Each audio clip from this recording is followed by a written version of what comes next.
Hello, everyone. Welcome to my first episode on this Health Tech Innovation podcast, where we have our first guest who is going to be speaking about women's health tech and women's wellness and how it has changed over the few years. The sole topic for today is to reinstate is women's health and Femtech. And our first guest is Ms. Anu. Ms. Anu is actively supporting the quest of health equity with her works across UAE, India, and Canada. She is a co-organizer of India's Dedicated Women's Health Conference and UAE country chair of health and wellness for G100, a global women leadership forum. Hi, Ms. Anu. Thank you for joining us on this initiative that I'm starting. And I really appreciate you for being here and really understanding how things have changed over the past few years. So, Ms. Anu, could you give a brief introduction on how you actually began your journey and what has transitioned and what insights you've gained in your roles, which you have previously held? Hello. First of all, thank you so much. And I am very honored and also excited to be one of your guests, Mohit, Thank you very much. because I have seen the kind of wonderful conversations you create through your LinkedIn and also now through this podcast. So thank you for having me here. I'll tell you quickly about how the whole journey into healthcare started. I have been a very proud resident of Dubai for past 20 years, and healthcare has been something that almost found me. I was, and I'm still somebody who does several things together because I don't think that we have many lives. We have one life, so we have to just go and follow everything that we are passionate about. Much like what you think, I think. Yeah. In fact, it's very important for each and every person to be involved in health, ranging from business leaders to engineers to doctors, because what I strongly believe is on a collaborative approach that really takes health forward and gets it fast moving. But as from your experience, what were the previous problems women faced in the corporate world when it came to wellness? Let's say even as much as about 10 to 12 years ago, we did not really have so much of conversations around health equity or and here I just want to say that the challenge or the target for us is to really work on health equity for women and not equality because there's a fine line between these two terms, but the impact is very profound. For example, now I'll start with something which is very simple. It's very popular. There are so many myths around it. And this is women and cardiovascular diseases or specifically heart attacks. So everybody has heard these things and these myths that women don't get heart attack or only men get heart attack. And so much so there are jokes around it and all kind of things. But the reality is so far from it. In fact, if you look at it today, then cardiovascular diseases, a stroke and heart attack are the top health risks for women. Yeah. So there is literally no difference between like a man and a woman when it comes to health risks. But not only people, like common public, but even doctors and hospitals and literally the stakeholders around health did not see women's health risks in heart attack as an issue at all. So the entire research, the entire study, the entire understanding of symptoms of heart attacks are wholly and solely focused on men's symptoms. But surprisingly and shockingly, women's symptoms of heart attacks are very different than what symptoms a man will get. True. They're very silent. There are multiple studies which say that even when women go and complain of the symptoms of heart attack, they're dismissed or they're told, oh, you only have anxiety and you only have sort of some like a mental health problem rather than an actual heart attack. So this is very scary also that I could be having a heart attack, but nobody will take me seriously, which is another issue which women face in healthcare. So when I say equity means that a system has to work for everybody involved. So the system has to work for women just the way it's working for men. And I think it's time that we sort of work towards health equity and expect that this is going to be a standard of healthcare for us. Women are 48% of the population of the entire world. 4% of the healthcare research really goes into women's health. So you can imagine the kind of disparities which exist. And these are kind of facts which really made me so passionate. I would say I'm not a doctor I'm not technically even a medical researcher, but I believe that there is just so much of a need for conversations and public information on this topic, which we cannot ignore anymore. And these kind of facts really made me realize that something needs to be done. And if I have to use my voice or my capabilities and skills, then I must. That's how really this whole thing started. That's actually a very impressive and I would say a wonderful journey on how you navigated your way to improve equity. And as it's a common fact right now, so women leaders are increasing in population, right? In terms of because they possess few skills that men don't have, such as empathy and compassion, which is very important when it comes to the role of CEOs, leadership qualities as well. And majority of these women are undergoing menopause. And as you previously mentioned, after menopause, after reading several of your posts and writings, after menopause, the risk of heart attack is nearly the same as men. And then how do you actually balance these aspects in terms of what should a corporate do from your perspective to encourage equity amongst these people? And what are your life examples that you have actively done in order to encourage equity amongst women? So let's say the workplaces in general in need of major reform or transformation when it really comes to bringing vulnerability. Workplace is considered as a place where you get up and you show your strongest side because there's so much of risk that even a small bit of a vulnerability or weakness is going to stay as a stumbling stone in your career path. So when this is how we measure performance with toughness or with performance or 24/7 connectivity and always being sort of ready to fight for your role or your promotions or everything, how do you expect a woman will come and say that I'm not feeling very well because I'm having my periods, for example? Do you think she's not going to be worried that this will make her appear weaker or unstable? We really creating the kind of a workplaces where women can say these things is my question. Without women saying that she is having her periods, you see these jokes are so common among workplaces. Oh, she's just having those days, she's moody, or you're extra moody, and this and that. When you have these kind of judgments coming towards women without her even uttering that what she's going through, how can she feel confident and comfortable in sharing what's going into her body? And mind you, this is not her choice. I cannot choose if I'll have periods or no. God knows if we had a choice, then every woman would have made that choice. But are our workplaces really allowing that kind of a vulnerability to be open and give them a confidence that it will not be taken as a weakness, or it will not come in the way of her reviews or a promotion, and even her respect in our colleagues, male colleagues? Yeah, you're definitely right. And I think so. A main fact that really corporates need to deal with is, I would say, emotional and mental wellness equity, right? That hasn't been addressed because there might be some organizational hierarchy in which the people are not able to balance the synergy amongst different people. Like there's still gender inequality, sorry, to specify. There's still a pay gap. There's still health disparity amongst these people. Have corporates realized in the past that this needs to change? What do you think? Or are they changing as we speak, since there is increase in femtech because people are understanding about femtech, the potential opportunity in that?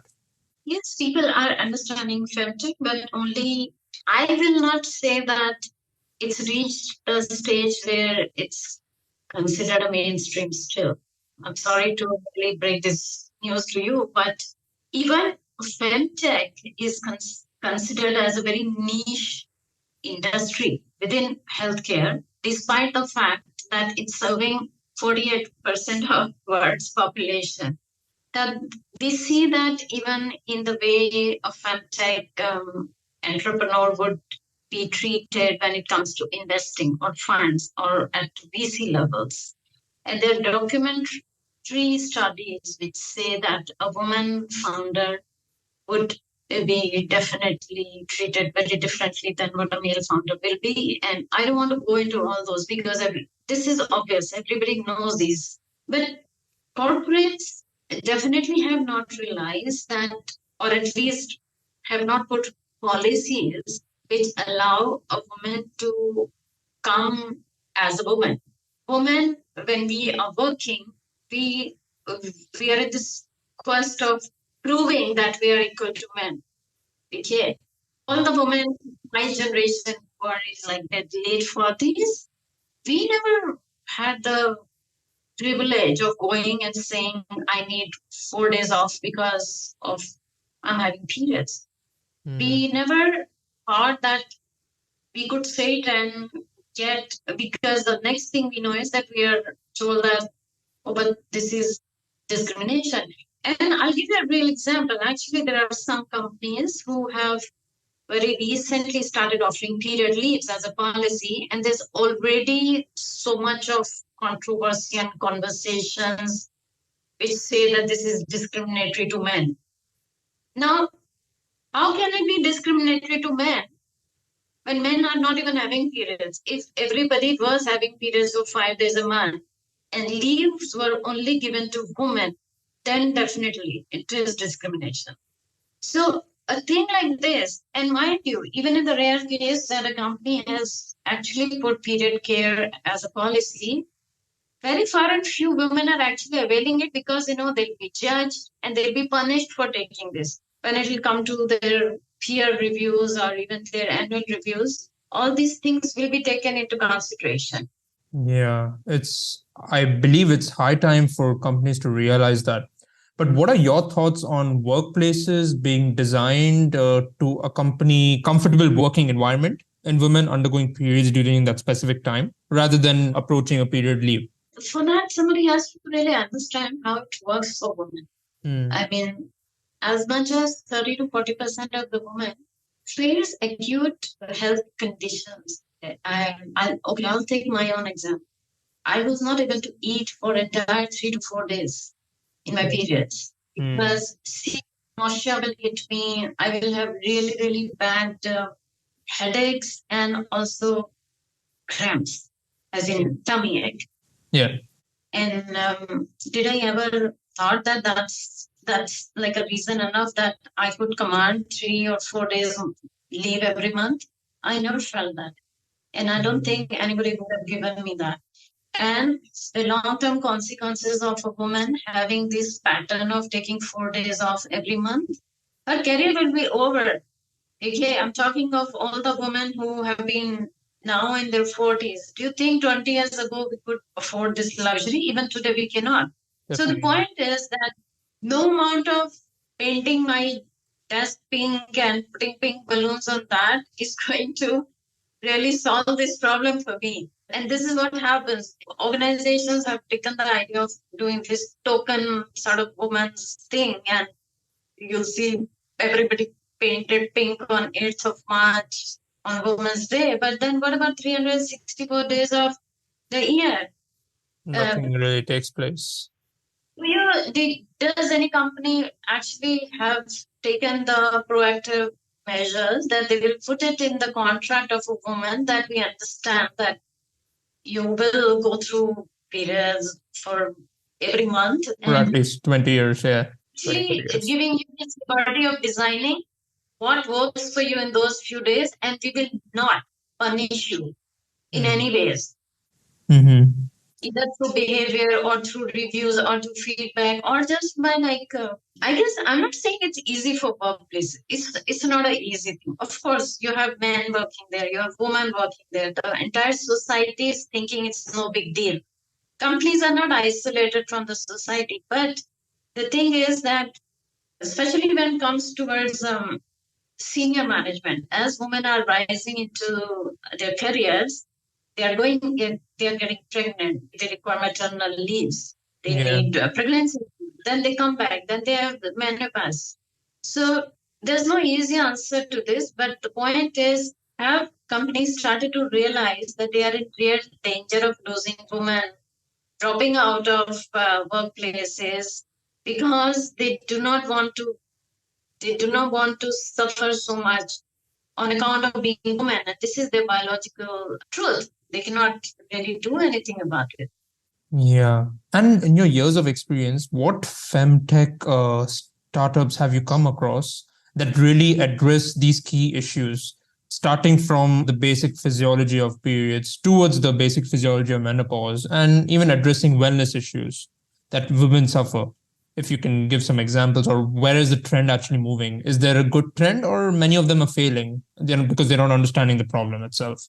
Femtech is very new. Let's say Femtech is technology-based solutions and services, in simple terms, which are allowing women to have more decision making, more information, more control over what is available to them and how they can use this for their better management of their lives. Yeah. There are some fintech companies who have literally put information in hands of women who are sitting in rural and remote areas, other just because they happen to have a mobile phone, and that's really the beauty and the potential and power of femtech. Okay. Femtech companies are doing pretty good at this minute, despite the fact that they are not really receiving the kind of investment which they need to fully Progress. realize their scale even. Yeah. Despite it, it's doing well and it's gone beyond just the period cares. Now you'll see fantastic services done in menopause, in mental health, even into the entire pregnancy journeys, into even in an elder care. Slowly and slowly, we are moving towards the area that it's just gone beyond periods because this is just one factor. And the fascinating fact is also in femtech, the industry itself. 10 years ago, it was only standing at $5 billion. At today's age, it's at 30 to $40 billion, which means awareness is growing amongst women. However, the solutions are not being designed by clinicians for some reason. I don't know why.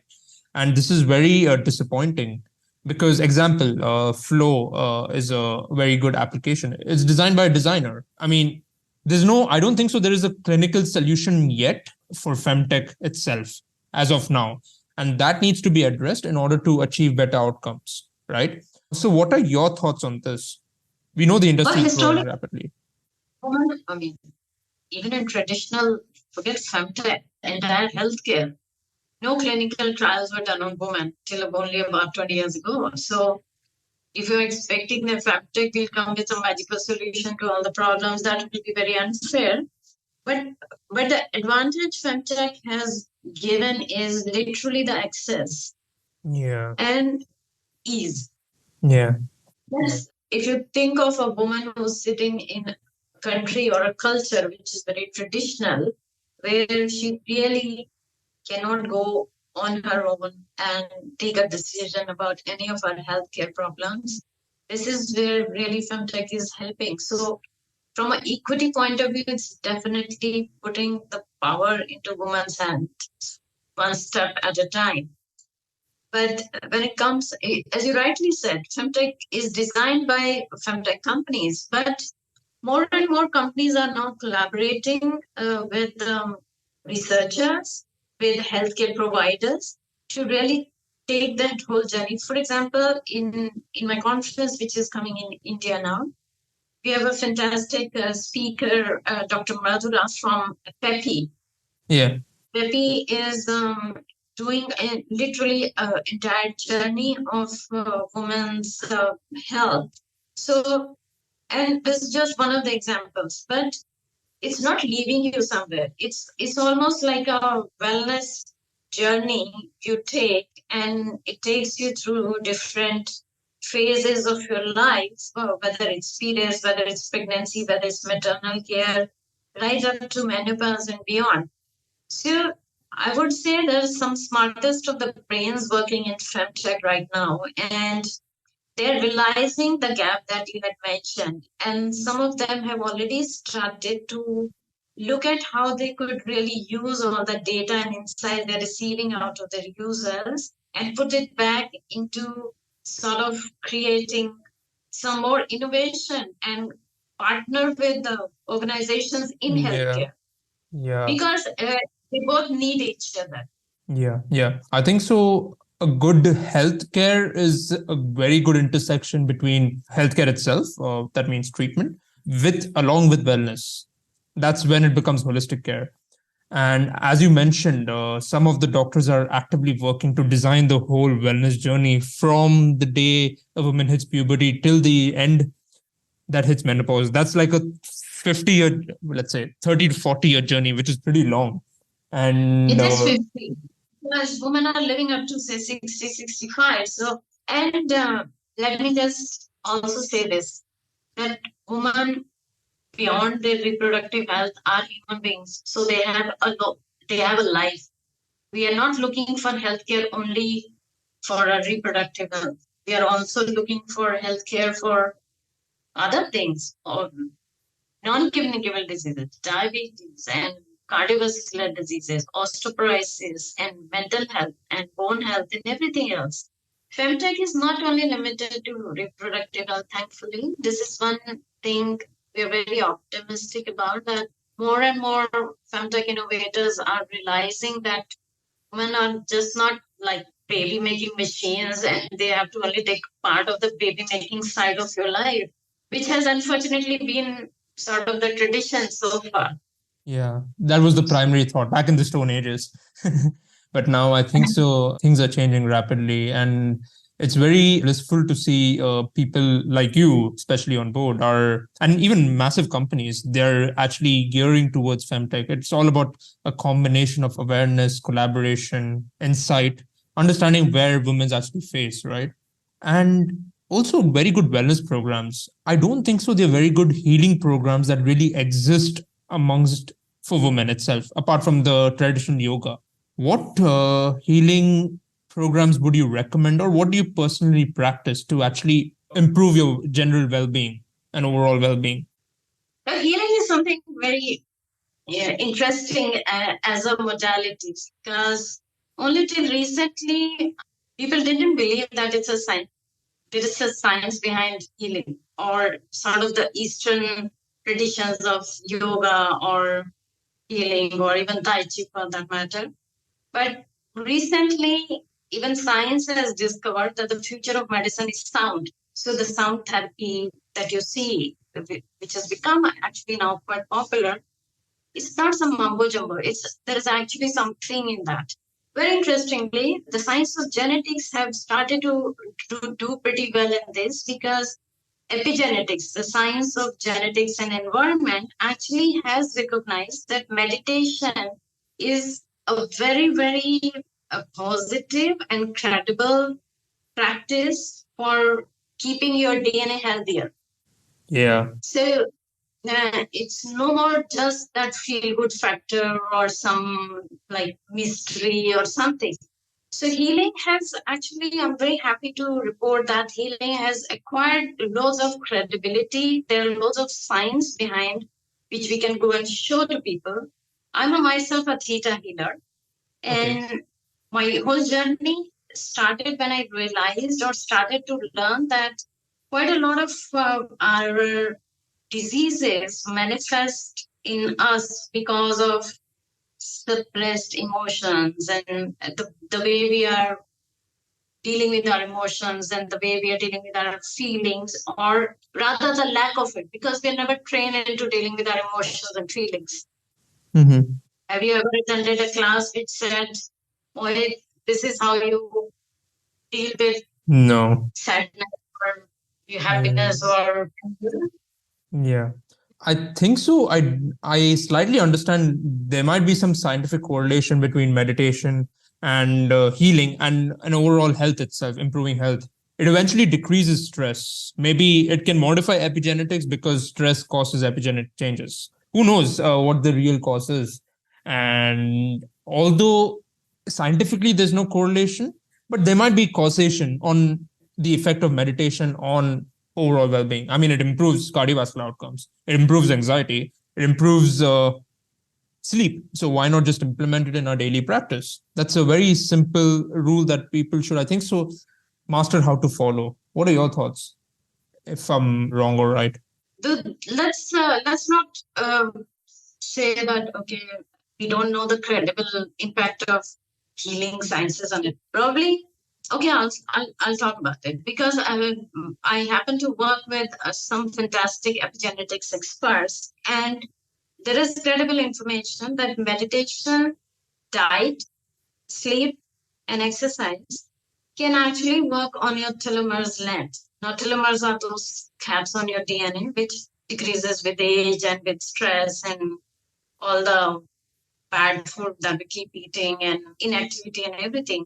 So there is demonstrated fact that the telomere length is maintained by good diet, antioxidant diet, with sleep, with regular consistent exercise and meditation. In fact, there's a doctor, Dr. Elizabeth, she even was given Nobel Prize in chemistry on her discovery of telomeres and telomerase, which is an enzyme that is responsible for the length of telomeres. I don't want to go too technical because I'm not a doctor, but this is fairly common information which is available even on Google for anybody to find. So, yes, a healthier lifestyle and mindfulness practices, I think they have made their place. There's enough evidence that says that they actually support your health and wellness. Yes, that's actually very right. In fact, what I feel is integrating the 7 aspects of wellness, which is sleep, exercise, diet, nutrition, then emotional, financial, it's very complicated. But you know what I've realized also? None of these have actually included women's to cater towards women's wellness again. Although there's so many wellness apps coming to the market, none of these have actually catered towards women's specifications.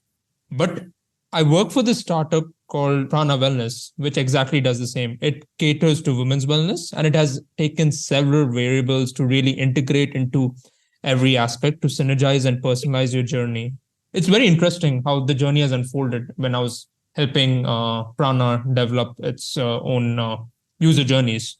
So yes, and I think you're just starting out with really the understanding how really the healing and mindfulness and all these lifestyle practices have an impact because maybe it sounds too easy. Oh, okay, if I just exercise and if I just do meditation, I will be healthy. This sounds, too good to be true kind of a thing. And traditionally, we have always had this narrative that all these things are not science based or they're not credible or there's some mumbo things. So only recently, really, we have started to see more and more studies come up. So it really is up to experts like you who have the first-hand information of how these things are helping and a platform like what you have to really create that awareness. Yeah. Now, more or less, people are also like almost afraid of admitting that they believe in these things. Sort of, it has this sort of negative spin on it. Oh, really? I mean, you're an educated person. How can you believe in something like a healing thing? So that mindset, first of all, stops us from even experimenting with it or sharing our experience if we have benefited from it. So I'm sure somebody like you should really be the best person to take this awareness and education to next level. Yeah, and it's surprising. Like me as a medical student back in medical school, I was always interested in health startups for some reason. But I think so as I moved along my journey, it has just helped me grow professionally, and I'm really proud of that aspect. But helping everyone synergize to solve one problem is very difficult. The reason being is it's like always conflicts of interest amongst different people. But I think so. People learn along the way how to adapt. People like you who are really helpful and taking it to the next level, leaders like you are essential to this game of really improvising healthcare amongst different people. And yeah, this was my personal experience as I moved along this journey in health tech, medicine, plus research. So combining everything, it generally forms a very clear abstract painting on how to progress with things. Yeah. And what are your thoughts on this in terms of where do you see in one sentence, where do you see everything else moving on in the next 10 years? Next 10 years. Yeah. What do you see the future as? The future, I would say, not in one line, maybe in two lines, I would say.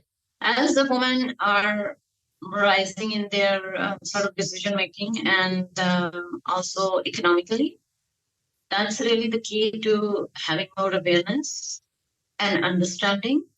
And collectively, women are a huge force. Even now, if you see, I was just reading a study which said that the collective economic contribution of women to the world is more than the contribution India and China make to the world, which is massive.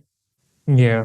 But the point is that are the rest of the stakeholders willing to look at their systems without being defensive about it and say that so far the systems were designed for men, but now we need to design them for women equally well or for various other marginalized communities.